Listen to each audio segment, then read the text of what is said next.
Karena Ren Xiaosu secara eksplisit menyuruh mereka kembali, apakah para siswa berani untuk tidak menaatinya? Para siswa telah pulang dan mengeluh tentang kesalahan Ren Xiaosu kepada orang tua mereka, tetapi reaksi orang tua mereka semuanya sama. Bagus jika guru mengajarimu lebih banyak hal. Seharusnya kamu bersyukur daripada mengeluh, paham? Kamu tidak boleh mengeluh, apalagi kepada guru penggantimu. Para siswa tidak dapat memahami hal ini. Dulu, orang tua akan memihak mereka. Tapi kali ini, mereka semua berpihak pada Ren Xiaosu. Terlebih lagi, mengapa nada bicara orang tua mereka terdengar sedikit aneh? Para siswa merasa ada yang salah dengan nada bicara orang tuanya, sehingga mereka terus melakukannya dan terus mengeluh. Ayah Liu Qian, Li Facai, berkata dengan sepenuh hati kepadanya, berhentilah bertanya, sayang, dan konsentrasilah pada pelajaranmu. Kamu tidak boleh menyusahkan gurumu, Ren Xiaosu lagi, mengerti? Ayah tidak ingin kamu meninggalkan dunia ini sebelum dia meninggalkannya. Gadis tegap, Liu Qian, kaget saat mendengarnya. Apa yang dimaksud ayahnya dengan, ayah tidak ingin kamu meninggalkan dunia ini sebelum dia melakukannya? Oleh karena itu, para siswa sekarang berperilaku sangat baik di depan Ren Xiaosu.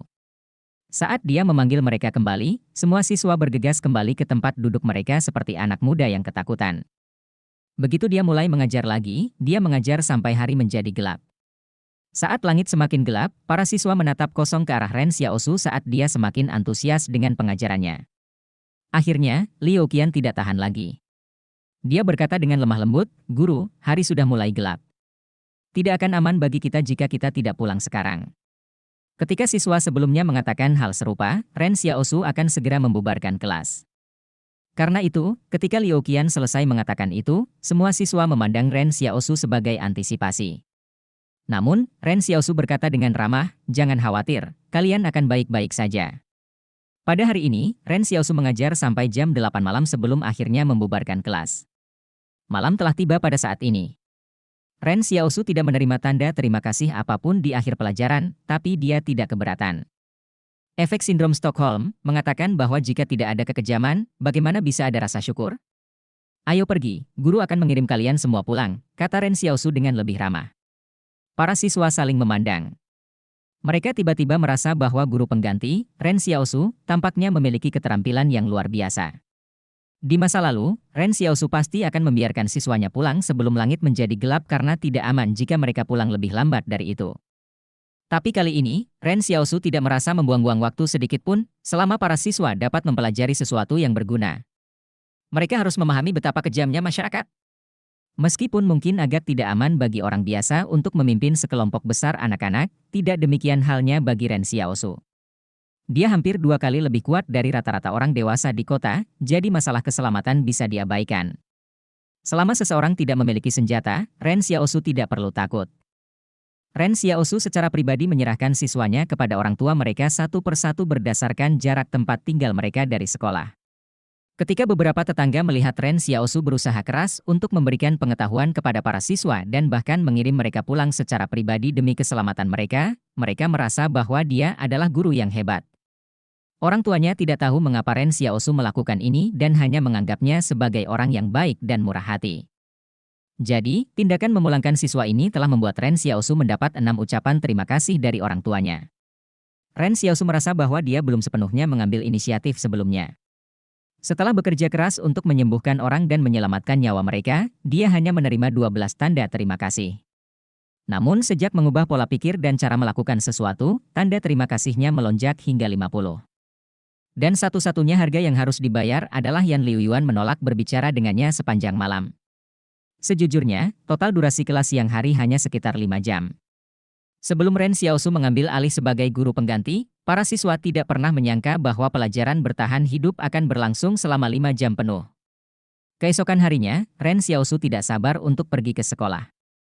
Namun, guru sekolah, Zhang Jinglin, adalah orang pertama yang menyuarakan pendapatnya. Dia menarik Ren Xiaosu ke samping dan berkata, "Di masa depan, kamu tidak boleh membubarkan kelas larut ini. Harus ada keseimbangan yang baik antara bekerja dan istirahat ketika belajar, dan itu juga harus dilakukan secara bertahap. Bahkan jika Anda ingin memberikan semua pengetahuan Anda kepada mereka, Anda tetap harus melakukannya perlahan-lahan." Ren Xiaosu dengan rendah hati menerima saran Zhang Jinglin. "Guru, yakinlah bahwa saya pasti tidak akan membuat kelas terlambat hari ini." Yan Liuyuan acuh tak acuh saat mendengar percakapan mereka berdua. Tentu saja dia tahu bahwa Ren Xiaosu tidak akan membuat kelasnya tertinggal hari ini. Tujuannya melakukan hal itu kemarin hanyalah agar dia bisa menuai gelombang rasa terima kasih dari para siswa hari ini. Yan Liuyuan sangat mengenal Ren Xiaosu. Seperti prediksi Yan Liuyuan, saat jam benteng berbunyi untuk menandakan jam 4 sore, Ren Xiaosu tersenyum dan berkata dengan ramah, "Bagaimana kalau kita mengakhiri kelas di sini, semuanya?" Semua orang di kelas terdiam. Tidak ada yang tahu mengapa Ren Xiaosu menanyakan pertanyaan seperti itu.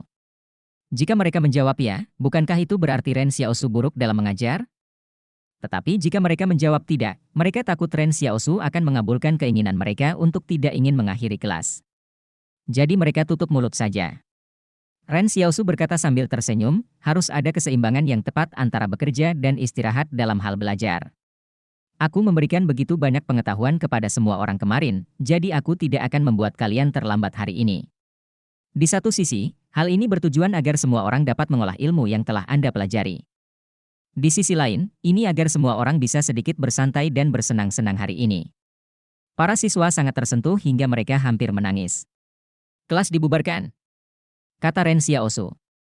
Semua bangkit. Terima kasih guru. Terima kasih diterima dari Liu Qian. 1. Terima kasih diterima dari Wang Dalong. Ucapan terima kasih diterima dari. Seperti kemarin lusa, Ren Xiaosu menuai 23 tanda terima kasih lainnya, kecuali milik Yan Liuyuan. Hanya dalam 3 hari, dia hampir mencapai maksimal 100 tanda terima kasih yang dia butuhkan. Sekarang dengan 73 token, dia hampir membuka kunci senjatanya. Melalui pintu kelas yang terbuka, Ren Xiaosu melihat Wang Fugui berlari menuju sekolah. "Wang tua, apa yang kamu lakukan di sini?" Ren Xiaosu bertanya. Dia bertanya-tanya apakah sesuatu telah terjadi pada Xiaoyu di klinik. Memikirkan hal ini, Ren Xiaosu hendak bergegas pulang bersama Yan Liuyuan. Namun, Wang Fugui berkata, mohon bersiap-siap. Band ini akan keluar dari benteng lagi. Seseorang baru saja mengirimkan surat kepadaku dari Bos Luo, dan aku tidak tahu bagaimana mereka melakukannya, tapi dia sebenarnya memberikan izinnya padamu untuk menjadi pemandu mereka. Ren Xiaosu membeku. Reaksi pertamanya adalah lega ketika dia tahu bahwa Xiaoyu tidak dalam masalah. Namun setelah itu, dia menjadi khawatir karena dia menyadari bahwa band tersebut pasti memiliki tujuan yang lebih tidak jelas dan penting dalam berkelana ke pegunungan. Bagaimana lagi mereka bisa berhasil membujuk Bos Luo agar mengizinkannya pergi bersama mereka? Apakah itu karena mereka telah memberikan suap yang cukup kepada Bos Luo? Atau mungkinkah Bos Luo terlibat dalam rencana band untuk menjelajah pegunungan Jing? Apapun yang terjadi, sepertinya Ren Xiaosu harus melakukan perjalanan ini. Ren Xiaosu berbalik dan berjalan ke halaman belakang sekolah. Wang Fugui bertanya dengan cemas, mau kemana? Saya akan mencari Tuan Zhang untuk mendiskusikan kamar sekamar Yan Liuyuan dan kakak Xiaoyu di sekolah atau setidaknya tinggal di sini sampai saya kembali, kata Ren Xiaosu dengan tegas. Hanya dengan begitu Ren Xiaosu tidak perlu khawatir. Namun, akan menjadi kesalahan besar jika kelompok orang ini mengira bahwa Ren Xiaosu dapat dengan mudah didorong begitu mereka mencapai hutan belantara. Ten Zhang, Ren Xiaosu berkata dengan sopan kepada Zhang Jinglin, saya harap Anda dapat membiarkan Liu Yuan dan kakak Xiaoyu tinggal di lingkungan sekolah selama saya tidak ada. Zhang Jinglin memandang Ren Xiaosu dan bertanya, apakah sudah dipastikan bahwa kamu harus pergi? Ren Xiaosu berpikir sejenak dan berkata, saya khawatir tidak ada cara untuk menolaknya lagi. Anda melihat penderitaan Sang Baogen. Hidupmu dan hidupku ada di tangan orang-orang dari kubu itu. Jika saya mengambil inisiatif untuk pergi dan menghadapi bahaya sekarang, saya mungkin bisa menghindari kematian. Saya bahkan bisa mengorbankan orang lain untuk menyelamatkan diri saya sendiri ketika saya berada di luar sana. Tetapi jika saya terus tinggal di sini dan menolak mereka, saya khawatir mereka akan mulai menggunakan cara curang untuk menghadapi kami. Apakah tidak ada pilihan yang lebih baik? Zhang Jinglin bertanya. Sayangnya tidak. Ren Xiaosu menggelengkan kepalanya dan berkata, tapi, Tuan Zhang, jangan khawatir. Bahkan jika mereka tersingkir, aku akan baik-baik saja. Faktanya, Ren Xiaosu pada awalnya tidak ingin terlibat dalam hal ini. Dengan kebugaran dan pengalamannya saat ini dalam bertahan hidup di lapangan, dia tidak khawatir dia tidak akan bisa hidup kembali. Namun, imbalan yang ditawarkan kepadanya kurang memuaskan. Akan lebih baik jika dia, Yan Liuyuan, dan Xiaoyu semua bisa masuk ke dalam benteng. Kalau tidak, semua itu tidak ada artinya baginya. Dia sangat ingin masuk ke dalam benteng, tetapi dia tidak bisa meninggalkan Yan Liuyuan dan Xiaoyu dan masuk sendiri. Apa yang Ren Xiaosu tidak katakan pada Yan Liuyuan adalah bahwa setelah dia mendapatkan kekuatannya, pada malam-malam tertentu dia akan berguling-guling di tempat tidur dalam keinginannya untuk melihat dunia yang lebih besar. Kota ini sangat kecil sehingga dia bisa melihat ujung lainnya dalam sekejap dari tempat yang tinggi. Itu sangat kecil sehingga dia bisa mendengar suara seorang janda yang memarahi beberapa anak pang di barat dari timur kota. Dia juga berpikir untuk keluar melihat dunia. Faktanya, satu-satunya hal yang dikhawatirkan Ren Xiaosu adalah siapa yang akan menjamin keselamatan Xiaoyu dan Yan Liuyuan jika dia pergi. Jika Sang Jinglin menolak mengizinkan Xiaoyu dan Yan Liuyuan untuk tinggal, Ren Xiaosu tidak akan pergi dengan band apapun yang terjadi. Sepertinya kamu tahu apa yang kamu lakukan. Beritahu Xiaoyu dan Liuyuan untuk pindah malam ini. Sementara itu, saya akan membersihkan rumah untuk mereka, kata Sang Jinglin sambil mengangguk. Zhang Jinglin merasa bahwa tidak ada seorang pun di kota ini yang lebih berpengalaman daripada Ren Xiaosu dalam hal bertahan hidup di hutan belantara. Karena itu, melihat betapa percaya diri Ren Xiaosu dari sudut pandangnya sebagai seorang guru, dia tidak mengatakan apa-apa lagi. Ren Xiaosu merasa lega ketika Zhang Jinglin menyetujui permintaannya. Guru, saya baru-baru ini berhasil menghemat 5.000 yuan, jadi mohon terima itu sebagai biaya asrama untuk kakak Xiaoyu dan Yan Liuyuan. Mengambil kembali. Zhang Jinglin menggelengkan kepalanya dan berkata, saya seorang guru sekolah, jadi saya hanya menerima pembayaran uang sekolah. Tolong jangan menolaknya, guru. Anda bisa menggunakan uang itu untuk membeli rokok untuk merokok, kata Ren Xiaosu. Zhang Jinglin ragu-ragu sejenak sebelum terbatuk. Saya akan menerima 1.000 yuan sebagai uang sewa. Ren Xiaosu tidak menawarnya lebih jauh. Dia menghitung 1.000 yuan dan menyerahkannya kepada Zhang Jinglin. Dia biasanya orang yang pelit, tapi dia tidak akan pernah memikirkan sesuatu yang begitu penting. Ren Xiaosu tidak akan pernah ragu mengeluarkan uang untuk Yan Liuyuan. Untuk sisa 4.000 yuan, niat Ren Xiaosu adalah menyerahkannya kepada Xiaoyu. Uang ini tidak boleh diserahkan kepada Yan Liuyuan kalau Xiaoyu punya ide untuk mendapatkan uang itu. Paling-paling, dia bisa mengambil semua uangnya dan pergi, tetapi Yan Liuyuan tidak akan mengalami kerugian apapun sebagai hasilnya. Jika uang itu diberikan kepada Yan Liuyuan, keselamatannya akan terancam. Bahkan sekarang, Ren Xiaosu masih meragukan Xiaoyu. Dia mungkin salah dalam berpikir seperti ini dan Xiaoyu akan merasa kecewa jika dia mengetahuinya, tapi ini mungkin pilihan terbaik untuk meminimalkan rasa sakit atau penyesalan. Sejujurnya, Ren Xiaosu masih merasa waktu yang mereka habiskan bersama Xiaoyu terlalu singkat. Bukan karena dia meragukan bahwa Xiaoyu punya motif apapun. Hanya saja dia telah berjuang begitu lama di gurun ini, berjuang untuk bertahan hidup setiap hari dengan tangannya sendiri dan meninggalkan jejak darah di setiap langkahnya. Setelah menjalani kehidupan seperti itu, bagaimana dia bisa dengan mudah menyerahkan nasib mereka kepada seseorang yang mereka kenal dalam waktu sesingkat itu? Ren Xiaosu kembali ke klinik bersama Yan Liuyuan untuk mengemas barang-barang mereka. Dia tidak menyangka rumah baru yang baru mereka peroleh akan dikosongkan lagi. Wang Fugui berkata, jangan khawatir, saya akan menjaga halamannya untukmu dan sama sekali tidak akan membiarkan orang lain masuk. Oke, sangat kami hargai, kata Ren Xiaosu. Sebenarnya, Anda tidak perlu memaksakan diri untuk membiarkan mereka pindah ke sekolah. Dengan adanya saya, apa yang perlu ditakutkan?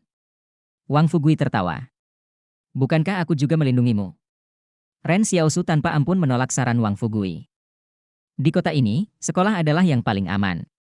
Wang Fugui tidak marah. Dia tahu orang seperti apa Ren Xiaosu itu, jadi dia berharap Ren Xiaosu juga menjaganya. Xiaoyu dan Yan Liuyuan tidak berbicara sama sekali selama ini, hanya menunduk dan mengemasi barang-barang mereka. Hanya ketika mereka akhirnya mengemas semuanya, Yan Liuyuan bertanya dengan berbisik, apakah kamu harus pergi? Saya akan kembali. Tidak akan berbahaya selama kita mengambil rute yang benar. Jika benar-benar berbahaya, saya akan meninggalkan mereka dan lari kembali ke sini sendiri, kata Ren Xiaosu. Alih-alih menjawab pertanyaan Yan Liuyuan, dia malah memasukkan uang itu ke tangan Xiaoyu. Bagaimanapun, aku tidak akan bisa mengeluarkan uang apapun saat aku berada di alam liar, jadi simpanlah uang ini dengan aman bersamamu. Oke, Xiaoyu menyetujui. Kamu harus membawa lebih banyak makanan kering. Terlalu sulit untuk bergantung pada keberuntungan saat mencari makanan di alam liar. Tidak perlu untuk itu. Ren Xiaosu menggelengkan kepalanya dan berkata, tidak mempertimbangkan rasa dan toleransi saya terhadapnya, masih akan sangat mudah untuk menemukan makanan setelah kita berada puluhan kilometer jauhnya dari benteng. Namun kata-kata Xiaoyu mengingatkan Ren Xiaosu akan sesuatu. Karena dia bisa memasukkan botol obat ke dalam istana pikirannya kapan saja dia mau, bisakah dia melakukan hal yang sama dengan barang lainnya? Karena botol obat adalah benda nyata yang bermassa, itu berarti istana berada dalam dimensi yang aneh. Jika itu masalahnya, Ren Xiaosu juga ingin diam-diam membawa sumur kota bersamanya dalam perjalanan ini. Lagi pula, air di luar kota tidak sepenuhnya aman untuk dikonsumsi. Ini mungkin yang dimaksud dengan dicabut. Memikirkan hal ini, Ren Xiaosu mengambil roti jagung di sebelahnya dan diam-diam mencoba menyimpannya ke dalam istana. Kemudian sesuatu yang aneh terjadi. Roti jagung masih ada di tangannya. Suara dari istana melantunkan, hak penyimpanan belum diperoleh. Ren Xiaosu tercengang. Jadi dia benar-benar bisa menyimpan barang-barang ke dalam istana, tapi dia belum memenuhi syarat untuk melakukannya. Dia bertanya dalam benaknya, bagaimana cara saya mendapatkan hak untuk mengakses penyimpanan? Tidak berwenang untuk menjawab. Istana terdiam dan tidak menjawab pertanyaan Ren Xiaosu. Ren Xiaosu tiba-tiba merasa bahwa istana tampaknya tidak memiliki kesadarannya sendiri. Itu hanya memberikan misi khusus kepada Ren Xiaosu berdasarkan logika tertentu. Perannya, sepertinya hanya memberikan panduan kepada Ren Xiaosu tentang bagaimana bertindak. Setelah Ren Xiaosu memasukkan Xiaoyu dan Yan Liuyuan ke sekolah, dia berbalik dan pergi tanpa ragu-ragu. Xiaoyu dan Yan Liuyuan berdiri di pintu masuk sekolah dan melihat sosok Ren Xiaosu yang sedang surut saat dia berjalan menuju kegelapan. Yan Liuyuan tiba-tiba bertanya, "Kakak Xiaoyu, kamu tahu mengapa dia menyerahkan semua uang itu kepadamu, kan?" Jawab Xiaoyu pelan. "Apakah kamu akan menyalahkan dia?" Yan Liuyuan memandang Xiaoyu. "Tidak." Saudari Xiaoyu mulai tersenyum. Ren Xiaosu berjalan jauh sebelum akhirnya melihat kembali ke arah sekolah. Dia juga bisa melihat galaksi besar menyebar melintasi langit di atasnya, lautan bintang. Dia berbalik dan berjalan dengan penuh keyakinan ke klinik untuk menyambut para tamu yang datang. Seringkali, ketika orang mengingat kembali kehidupan mereka, mereka mungkin mengingat keputusan kecil yang mereka buat pada suatu waktu. Namun, keputusan itu bisa saja menjadi persimpangan jalan di mana mereka mengalami perubahan besar dalam hidup mereka. Ke kiri atau ke kanan membutuhkan pemikiran sejenak, dan begitu mereka membuat keputusan itu, mereka harus melompat ke hal yang tidak diketahui tanpa ragu-ragu. Namun pada saat itu, mereka hanya akan menganggapnya sebagai hari biasa dalam hidup mereka. Ren Xiaosu sedang beristirahat di halaman belakang klinik sambil menunggu Ben tiba. Namun baru pada pagi hari dia mendengar pintu gerbang benteng dinaikkan perlahan. Sayang sekali ia tidak bisa memanen sayuran yang baru ditanam di pekarangan, seperti daun bawang, bibit bawang putih, bok choy, dan lain sebagainya. Apa yang harus terjadi pada akhirnya akan datang. Ren Xiaosu membuka matanya dan berjalan menuju ruang konsultasi di depan. Dia duduk tegak dengan sopan santun di kursi dan menunggu. Tok, tok, tok. 3 ketukan terdengar di pintu. Silakan masuk, pintunya terbuka, kata Ren Xiaosu. Dia bahkan tidak mengangkat kepalanya, terlihat seperti sedang sibuk mengisi rekam medis. Ketika pintu terbuka, matahari pagi menyinari wajah Ren Xiaosu. Dia mendongak dan terkejut melihat seorang wanita berpakaian bagus berdiri di depan pintu. Ren Xiaosu belum pernah melihat seseorang mengenakan pakaian seperti ini di kota sebelumnya. Ren Xiaosu pernah melihatnya sebelumnya ketika dia bersandar di ambang jendela. Wanita ini adalah penyanyi terkenal dari kubu Luo Xinyu. Sungguh fantastis, gumam Ren Xiaosu pada dirinya sendiri. Kemudian dia melihat ke belakang Luo Xinyu di tempat anggota band dan pasukan swasta berdiri. Kali ini, pasukan swasta sebenarnya telah mengirimkan 12 tentara, bahkan lebih banyak dari ekspedisi sebelumnya. Tapi perhatian Ren Xiaosu masih tertuju pada gadis bertopi, pemilik kemahiran senjata api sempurna. Gadis itu mengenakan pakaian olahraga berwarna biru tua dan masih mengenakan topi yang sangat rendah. Dia sepertinya menyadari bahwa Ren Xiaosu sedang menatapnya, jadi dia sedikit mengangkat wajahnya. Ren Xiaosu melihat dagu halusnya tetapi masih tidak bisa melihat matanya yang diselimuti bayangan topi. Di belakang kelompok orang ini, sekelompok besar siswa berkumpul. Faktanya, para anggota band juga sedikit bingung. Mengapa anak-anak ini tiba-tiba berkumpul di sini? Putri Livacha yang tegap berbisik dari belakang kepada gadis bertopi, apakah kalian akan membawa Ren Xiaosu pergi? Tidak ada yang menjawab Liu Qian. Sepertinya gadis bertopi itu tidak suka banyak bicara. Tapi tiba-tiba, Ren Xiaosu mendengar suara dari istana di benaknya berkata, "Quest, tolak pergi bersama mereka ke pegunungan Jing." Ren Xiaosu tercengang. Mengapa pihak istana juga melibatkan diri dalam masalah ini? Biasanya, istana akan melakukan hal-hal demi kebaikannya, tetapi mengapa istana tidak mengizinkannya pergi ke pegunungan Jing? Apa yang mungkin ada di sana? Jelas sekali, Ren Xiaosu pernah ke pegunungan Jing sebelumnya. Meskipun tempat itu pastinya sedikit lebih berbahaya daripada tinggal di kota, seharusnya tidak terlalu berbahaya sehingga istana harus mengingatkannya untuk tidak pergi. Kecuali ada sesuatu yang berubah? Memikirkan hal ini, pemikiran untuk mundur mulai tumbuh di benak Ren Xiaosu. Yang dia inginkan hanyalah melihat dunia yang luas, bukan betapa berbahayanya dunia itu. Luo Xinyu duduk di seberang Ren Xiaosu. Dia tersenyum dan berkata, "Kamu Ren Xiaosu, bukan?" Ren Xiaosu memandang Luo Xinyu dan mulai bertanya-tanya, "Ayah dari ayahku dipanggil kakek, ibu dari ayahku dipanggil nenek." Luo Xinyu bingung. "Apakah kamu serius mental?" Kemudian seorang petugas dari tentara swasta masuk. Dia memandang Ren Xiaosu dan tertawa. "Berhentilah berpura-pura, kita pernah bertemu sebelumnya." Ketika Ren Xiaosu mendongak dan melihat orang itu mendekat, dia merasa tidak enak lagi. Bukankah ini Wang Chongyang? Pria yang sudah menggeledahnya 2 kali. Dia tidak bisa terus berpura-pura. Tidak hanya itu, Ren Xiaosu juga tahu dia harus melakukan ekspedisi ini apapun yang terjadi sekarang. Dia merosot dari postur tegaknya, bersandar di sandaran kursi. Seluruh tubuhnya tiba-tiba menjadi lamban. "Aku tidak pergi. Misi selesai." Diberikan gulir duplikasi keterampilan dasar. Anda dapat menggunakannya untuk mempelajari keterampilan orang lain. Mata Ren Xiaosu berbinar. Pencarian telah selesai. Memang benar, kriteria selesainya suatu pencarian menurut penilaian istana tidak didasarkan pada fakta yang ada tetapi sikap yang ditunjukkan oleh Ren Xiaosu. Tiba-tiba, Ren Xiaosu mendapat ide yang berani. Wang Chongyang, yang berdiri di sampingnya, berkata, "Bagaimana kamu tidak pergi?" "Aku pergi," kata Ren Xiaosu dengan nada serius. Wang Chongyang bingung. Namun, Ren Xiaosu sangat kecewa karena istana tidak memberinya misi baru lagi. Kalau dipikir-pikir, dia hanya bisa menyelesaikan misi menghadiahkan burung pipit itu kepada seseorang 1 kali saja. Bagaimana mungkin Ren Xiaosu diizinkan untuk terus melakukan pencarian spam seperti ini? Saat ini, Luo Xinyu tertawa. "Jika kamu bersedia pergi, itu yang terbaik. Saya percaya surat dari bos Luo telah dikirimkan kepada Anda. Jika kamu tidak pergi, kamu tidak akan mendapat kedudukan apapun di kota ini." "Saya boleh pergi," kata Ren Xiaosu, "tapi saya punya beberapa syarat." Luo Xinyu memandang Ren Xiaosu sambil tersenyum. Dia merasa percakapan mereka akhirnya mencapai tujuan. Berbicara. "Saya ingin 30.000 yuan sebagai imbalan." "Tidak, kamu hanya akan mendapat 10.000 yuan." "Baiklah kalau begitu, saya ingin tambahan 10 kantong garam, 10 karton rokok, 100 kilogram beras, dan..." Ren Xiaosu mulai menghitung dengan jarinya. Luo Xinyu berkata dengan tenang, "Biarkan aku menghentikanmu saat itu juga. Saya akan membayar Anda 30.000 yuan." "Baiklah, tapi saya masih punya syarat lain," kata Ren Xiaosu. "Tidak bisakah kamu mengatakan semuanya sekaligus?" Luo Xinyu berkata dengan tidak sabar. "Kaulah yang baru saja memotongku." Ren Xiaosu berkata, "Saya bisa pergi, tetapi Wang Chongyang tidak bisa." Wang Chongyang jelas merupakan kerabat manajer pabrik yang meninggal, Wang Dongyang. Dia telah menyalahgunakan wewenangnya dengan menggeledahnya 2 kali. Jika mereka memulai ekspedisi bersama-sama, mungkin akan ada masalah di sepanjang perjalanan. Karena itu, Ren Xiaosu enggan membawa bom waktu seperti dia bersamanya. Tunggu sebentar.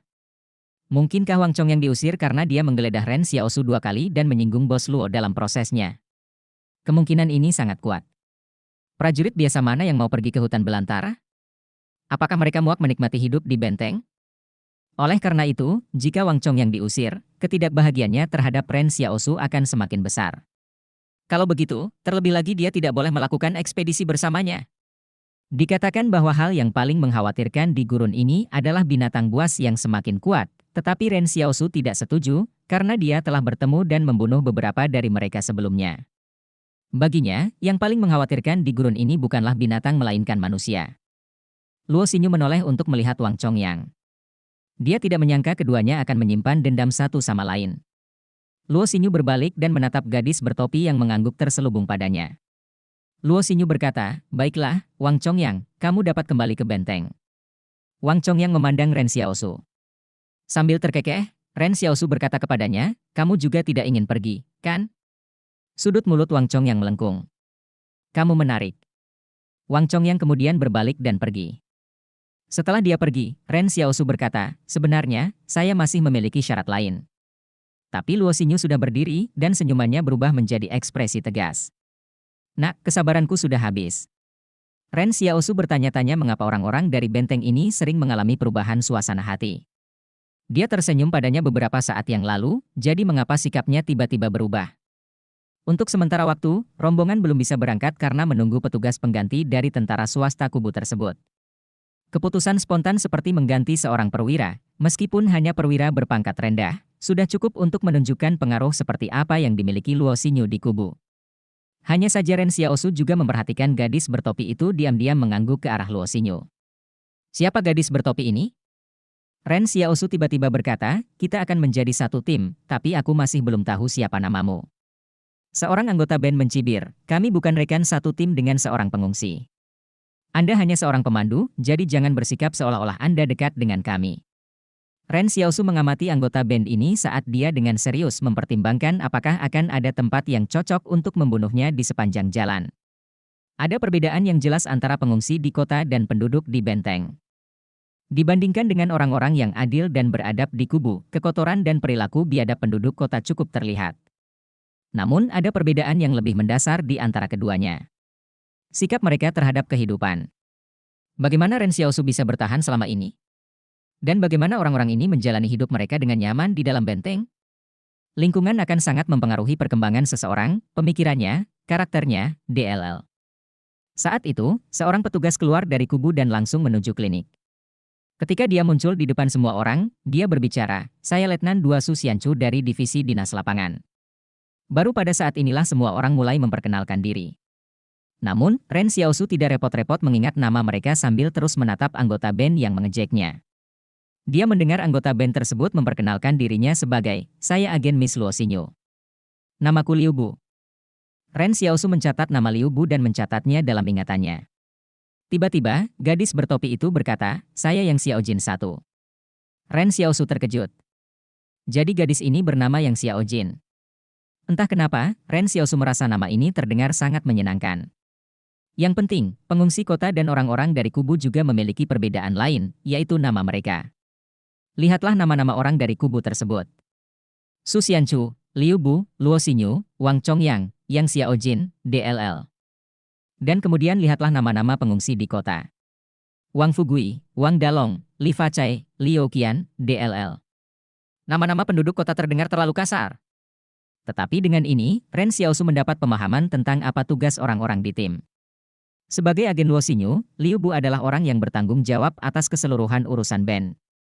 Hal-hal seperti pembagian kebutuhan sehari-hari dan urusan administrasi lainnya semuanya menjadi tanggung jawabnya. 5 kendaraan off-road dan 1 truk pick-up diberangkatkan kali ini, dan bagasi-bagasinya dipenuhi dengan semua kebutuhan sehari-hari. Sementara itu, Su Xianchu bertanggung jawab atas pengelolaan konvoi dan memastikan keamanan kelompok. Ren Xiaosu mengira Yang Xiaojin akan memiliki beberapa tanggung jawab juga. Namun, setelah mendengarkan semua perkenalannya, dia menyadari bahwa dia tampaknya terpisah dari tim, tanpa tanggung jawab untuk mengawasi. Menurut perkenalan Luo Xinyu dengan Su Xianchu, Yang Xiaojin adalah temannya, dan dia hanya mengikuti mereka ke Stronghold 112 untuk bertamasya. Pada saat itu, Ren Xiaosu tergoda untuk berkata, aku benar-benar percaya itu. Setelah perkenalan selesai, semua orang menaiki kendaraan yang ditugaskan masing-masing. Total ada 20 orang yang mengikuti ekspedisi ini, termasuk Ren Xiaosu. Namun ketika Ren Xiaosu hendak masuk ke dalam kendaraan, Liu Bu tiba-tiba berkata, jangan duduk di dalam kendaraan karena kamu sangat kotor. Duduklah di tempat tidur pickup. Ren Xiaosu tidak membantahnya. Lagi pula, apakah perlu membicarakan hal ini dengan seseorang yang pada dasarnya sudah mati? Ren Xiaosu duduk di bak kargo pickup dan mendengarkan dengung keras mesin kendaraan saat kota perlahan menghilang dari pandangannya. Pada saat keberangkatan, Ren Xiaosu masih memiliki keengganan di hatinya. Tidak peduli betapa kotor dan jeleknya kota ini, dia tetap menyebut tempat itu sebagai rumahnya selama bertahun-tahun. Saat Ren Xiaosu menjadi sedikit emosional, dia mendengar sorak-sorai meledak. Ren Xiaosu akhirnya pergi. Kami bebas sekarang. Hahaha, hari-hari penderitaan kita akhirnya berakhir. Ren Xiaosu berbalik tanpa berkata-kata dan melihat. Dia terkejut melihat Liu Qian dan Wang Dalong memimpin sekelompok siswa dari sekolah dalam perayaan saat mereka saling melakukan tos. Penduduk kota lainnya tidak merasakan banyak hal. Meskipun Ren Xiaosu adalah satu-satunya dokter di kota itu, hal itu tidak akan membuat perbedaan dalam hidup mereka bahkan setelah dia pergi. Namun berbeda dengan para siswa. Mereka tahu bahwa hidup mereka pasti akan menjadi lebih baik setelah hari ini. Pada saat ini, mereka melupakan rasa takut didominasi oleh Ren Xiaosu. Seorang pria parubaya berlari keluar dari kerumunan. Itu adalah ayah Liu Qian, Li Fachai. Li Fachai menyeret putrinya yang tegap kembali ke rumah. Apakah kamu tidak ingin hidup lagi? Liu Qian bertanya-tanya, apa yang kamu takutkan, ayah? Ren Xiaosu sudah pergi. Li Fachai mengeluh, tetapi dia akan kembali. Bagaimana jika dia tidak berhasil kembali? Liu Qian berargumentasi, bukankah mereka semua mengatakan bahwa di hutan belantara sangat berbahaya? Apa yang Anda tahu? Genggaman Li Fachai semakin erat saat dia meremas tangannya. Bahkan jika yang lainnya binasa, dia masih bisa hidup kembali. Dan bukankah kamu mengharapkan kematian pada orang lain di masa depan? Dengar. Dengan mengatakan bahwa Ren Xiaosu mungkin tidak akan kembali, Liu Qian menyiratkan bahwa dia akan mati di hutan belantara. Kenyataannya, penduduk kota sudah kebal terhadap peristiwa hidup dan mati seperti itu. Wajar jika mereka mengalami kematian dalam kehidupan sehari-hari. Namun jika benih pemikiran yang mengancam seperti itu ditanamkan pada seorang anak, tak seorang pun akan tahu buah apa yang akan dihasilkannya di masa depan. Luo Xinyu dan orang lain yang berada di dalam kendaraan off-road juga mendengar sorakan tersebut. Mereka menurunkan kaca jendela dan melihat ke belakang untuk melihat apa yang sedang terjadi. Meskipun mereka tidak tahu kebencian apa yang dimiliki orang-orang itu terhadap Ren Xiaosu, mereka tahu bahwa mereka sedang merayakan kepergiannya dari kota. Liu Bu sedang duduk di kursi penumpang depan dan bergumam, betapa tidak populernya dia jika mereka merayakan kepergiannya. Di kursi belakang, Luo Xinyu tertawa dan berkata, saat kita kembali, kita harus melakukan penyelidikan yang tepat terhadap orang ini. Saya ingin tahu persis apa yang telah dilakukannya di kota ini. Mengapa kamu ingin mengetahui lebih banyak tentang dia, Xinyu? Liu Bu mencibir. Dia hanya anak pang dari dusun. Jika kita tidak mencari pemandu, apakah dia punya peluang berinteraksi dengan orang-orang seperti kita? Ini adalah berkah yang dia peroleh melalui kehidupan sebelumnya, tapi dia tidak menghargainya. Hanya Yang Xiaojin yang tetap diam saat dia duduk di dalam kendaraan. Dia sepertinya sedang memikirkan sesuatu. Di gerbang sekolah, Xiao Yu berpegangan pada jeruji pagar sambil melihat ke ujung jalan menuju keluar kota. Dia melihat Ren Xiaosu dan kendaraan itu berubah menjadi titik hitam kecil di kejauhan. Dia berbalik dan pergi ke halaman belakang sekolah untuk membasahi handuk dengan air. Kemudian dia masuk ke sekolah dan menyeka dahian Liu Yuan dengan itu. Dia menjadi tidak sadarkan diri setelah tiba-tiba demam. Zhang pergi ke toko kelontong Wang Tua untuk membeli obat anti demam sementara Xiao Yu tinggal di sisi Yan Liu Yuan untuk merawatnya. Pada saat ini, Yan Liu Yuan mengerang, dan sepertinya dia sedang mengalami mimpi buruk. Xiao Yu dengan lembut meletakkan tangannya di dahian Liu Yuan dan berbisik, jangan khawatir, Liu Yuan, dia pasti akan berhasil kembali. Rute menuju pegunungan Jing sulit untuk dilalui karena sebagian besar berupa jalan tanah. Sambil duduk di bak truk pick-up, Ren Xiaosu sesekali melihat permukaan beton di jalan. Namun entah kenapa, jalan tersebut sudah lama rusak dan rusak. Ren Xiaosu pernah mendengar dari guru sekolah, Tuan Zhang, bahwa jalan beton sudah ditinggalkan sejak sebelum bencana alam. Struktur jalan telah rusak setelah bertahun-tahun, dan sebagian besar kini tertutup lapisan tanah. Hal ini terjadi pada sebagian besar jalan utama yang menghubungkan benteng-benteng tersebut. Namun, permukaan jalan tanah ini sedikit lebih rata karena lebih banyak kendaraan yang melewatinya.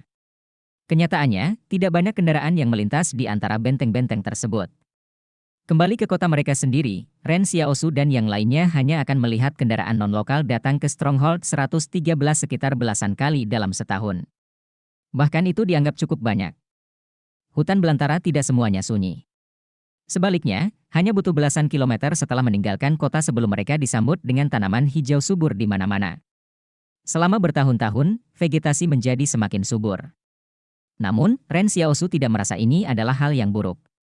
Di kota, makanan biasanya dianggap sebagai barang langka. Karena dia tidak bisa makan daging, dia akan makan lebih banyak sayuran. Dia juga memperhatikan bahwa kubis yang ditanam Zhang Jinglin menjadi lebih besar dari sebelumnya.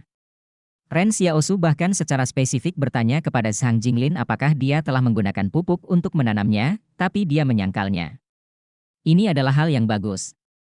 Mungkin suatu hari, satu kentang saja mungkin cukup untuk memberi makan satu keluarga beranggotakan 3 orang. Ketika Liu Bu menyuruh Ren Xiaosu duduk di bak pickup, dia tidak pernah menyangka bahwa Ren Xiaosu akan melakukan sesuatu. Tempat tidur kargo berisi perbekalan makanan dan air yang mereka bawa dari benteng. Barang-barang tersebut tidak perlu dikunci, jadi cukup ditutup dengan terpal. Sementara Ren Xiaosu duduk di tempat tidur kargo, dia mengangkat terpal karena penasaran. Dia melihat ke bawahnya dan segera melihat kata, "Cracker." Kemudian dia mengangkat terpal lain dan melihat air kemasan. Karena jalanan bergelombang, kendaraan tidak melaju kencang. Kenyataannya, band ini tidak takut bertemu dengan binatang liar. Lagi pula, mereka memiliki 12 tentara dari tentara swasta yang membawa senjata. Karena itu, mereka tidak perlu terlalu khawatir tentang binatang apapun. Meskipun serangan serigala telah terjadi sebelumnya, serigala-serigala itu sudah lama pergi dan bersembunyi di pegunungan beberapa ratus kilometer jauhnya dari sini. Sama sekali tidak perlu khawatir mereka akan kembali secara tiba-tiba. Berdasarkan pengalaman masa lalu di benteng tersebut, dibutuhkan setidaknya 1 tahun pemulihan bagi mereka untuk kembali dan aktif di daerah tersebut lagi. Jadi yang paling mengkhawatirkan konvoi saat ini adalah apa yang akan terjadi jika kendaraannya mogok. Setengah dari prajurit dari pasukan swasta ini dilatih dalam bidang reparasi mobil, tetapi mereka tidak mungkin membawa suku cadang lengkap untuk ekspedisi tersebut. Meskipun hal ini membuat perjalanan menjadi lebih lambat, itu lebih baik daripada harus berjalan kaki ke sana. Di sela-sela itu, Ren Xiaosu bersikeras keluar untuk buang air. Akibatnya, seluruh konvoi harus berhenti dan menunggunya. Ini membuat mereka semakin tidak senang padanya, tetapi Ren Xiaosu tidak merasa terganggu dengan hal itu. Dia menghadapi keluhan semua orang seolah itu bukan apa-apa. Konvoi terus bergerak hingga siang hari. Ketika mereka berhenti, Liu Bu melompat keluar dari kendaraan terlebih dahulu. Dia tertawa gembira dan berkata, "Saya sudah terlalu lama tinggal di benteng. Senang rasanya bisa datang ke sini dan melihat pemandangan yang indah." Seorang tentara tertawa dan berkata, "Ya, benar. Saya menjadi sangat bosan karena terus berada di dalam benteng." Faktanya, setiap orang memiliki pemikiran seperti itu sejak mereka memulai ekspedisi ini. Mereka semua sedang ingin menikmati pemandangan, mengobrol, dan tertawa. Namun, hal ini kemungkinan tidak akan terjadi dalam beberapa hari ke depan. Di masa lalu, Ren Xiaosu juga berpikir bahwa sangat menyenangkan ketika dia pertama kali keluar ke hutan belantara untuk berburu. Liu Bu memberi isyarat agar semua orang keluar dari kendaraan mereka. Dia berkata, "Ayo keluar ke sini dan makan sesuatu. Setelah selesai, kami akan melanjutkan perjalanan dan mencoba mencapai pegunungan Yun sebelum hari gelap. Kami pernah ke sana sebelumnya, dan ada lapangan terbuka yang cocok untuk mendirikan kemah."